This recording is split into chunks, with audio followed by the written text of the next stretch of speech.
You ever see one of those scooters weaving through traffic and wonder what makes it tick? Well, inside, there's this incredible piece of engineering, but it's got a hidden flaw. And get this, the solution comes from math, and it could totally change how we get around our cities. All right, so here's the plan. First, we're going to pull back the curtain on the scooter's secret weapon, its transmission. Then, we'll look at the big one-size-fits-none problem they all have. After that, we'll check out how some clever math is building a better blueprint.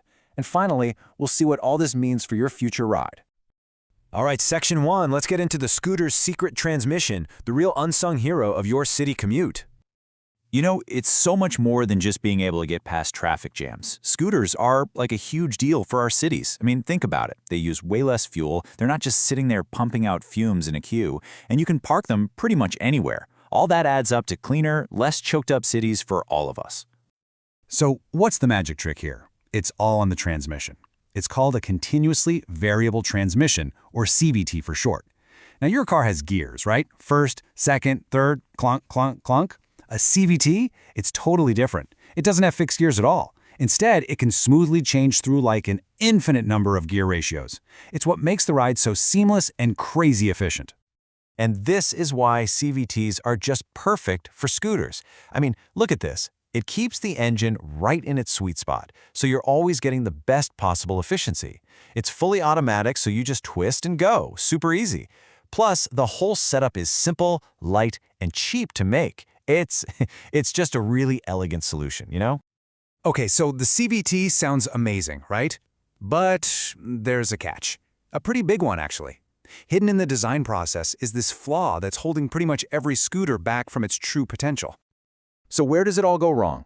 Well, it's the design process itself. It's this frustrating loop. Look at this.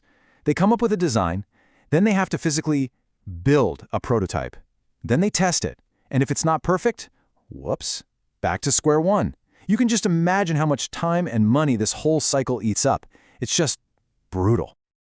And here's the real kicker. Because that whole process is so expensive, what do manufacturers do? They're forced to compromise. They can't possibly afford to design the perfect transmission for every single scooter model. So instead, they settle for a good enough solution that kinda works for a bunch of different bikes. And that leads to this one-size-fits-none problem. You literally might have the exact same transmission in a little 125cc scooter and a beefier 150cc one. And what's the result? Well, neither one is running at its best. Your performance suffers, your fuel economy goes down, and you're polluting more, all because the part just wasn't made specifically for that engine. So, how do we get out of this mess? How do we build a better blueprint? Well, the answer is pretty cool. We replace all that trial and error with pure math. But first, let's do a quick dive into how these CVTs actually work under the hood. Okay, the easiest way to picture this is to think about the gears on a bike. You know how you use a small, easy gear to get going, and then shift to a big, hard gear to go fast? A CVT does the exact same thing, but there are infinite gears in between, and it all happens automatically. No clunky shifts, just smooth power. All right, so check this out. When you're just starting out, at low speed, the engine isn't spinning that fast. So these little weighted rollers inside the front pulley, they just hang out near the center.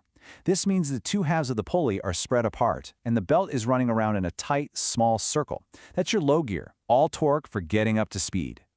Now, as you hit the throttle and the engine spins faster, physics takes over. Centrifugal force sends those little rollers flying outwards. They push the two halves of the pulley together, which forces the belt to ride up higher on a much bigger circle. And that's your high gear for top speed. And here is the most important part. The whole system is controlled by the shape of the little track or ramp that those rollers slide on.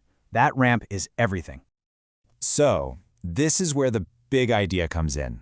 If that little ramp controls the entire performance, what if we could just figure out the perfect shape for it with math? Instead of building prototype after prototype, what if we could design the perfect one on a computer before a single piece of metal's ever cut? And this is the new path. It's a straight line, not a frustrating loop. You start with what's called a kinematic analysis. Basically, you create a perfect digital map of all the parts and how they move. Then you layer on a dynamic analysis, which adds in all the real-world forces like the engine's power and friction. Once you have that complete, super reliable mathematical model, you can use it to design the perfect component. No guesswork needed. Okay, so what does this all mean for you? What's the future of your ride going to look like with these optimized transmissions? Let's talk about the payoff. I mean, the difference here is just stark. You're going from the old way, a costly, time-sucking process of trial and error that always ends in a compromise, to the new way, which is fast, efficient, and driven by a model that gives you a perfectly optimized, custom solution every time. And this is why it's such a game changer. For you, the rider, it means a scooter that accelerates way better in traffic. It means you're going to get better gas mileage, which saves you cash at the pump. It means lower emissions, which is just better for everyone. And you get performance that's actually customized for your specific scooter. It's a huge win all around. So that kind of leaves us with a big question, doesn't it? If we can totally transform something as simple as a scooter's transmission just by using better math, what else is out there? You know, what other everyday machines are we using that are just good enough? What other hidden compromises are just waiting for their own mathematical revolution? Really makes you think.